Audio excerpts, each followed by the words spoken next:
Mom called me worthless, so I told everyone I could. My mother screamed at me and called me worthless when I was around 11 for falling asleep while doing my homework after school and not doing the dishes. The next day I went to school like usual, but I refused to do any work, telling the teacher my mom says I'm worthless. So why should I do anything if I'm going to be worthless anyways? I didn't work, I didn't eat lunch, I didn't play at recess or talk to any of my friends. I was well read and it caused me to act older than I was, so people took me more seriously than other kids because I could hold more adult-like conversations. My poor teacher knew my mother. We live in a small neighborhood where everyone knows everyone. My teacher looked absolutely horrified. I was sent to the guidance counselor and she called my mom, but since she was at work they ended up calling my grandmother, who was listed as my second guardian. And my grandmother was livid at her when she came to get me. She bought me ice cream and took me home, where my mother was so pissed because the school left her a message saying they wanted to speak to her in person. My mom and grandmother verbally fought as I ate my ice cream in my grandma's van. When it was over, my grandma went back home and my mother ignored me for a while before apologizing. You could tell it wasn't genuine. She went into the school with me the next day being late for work. And had to sit through a meeting with me, the principal,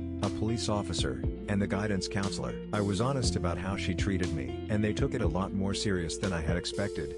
I thought everyone got screamed at like that. After the conversation they called CPS and made them do a check on our family.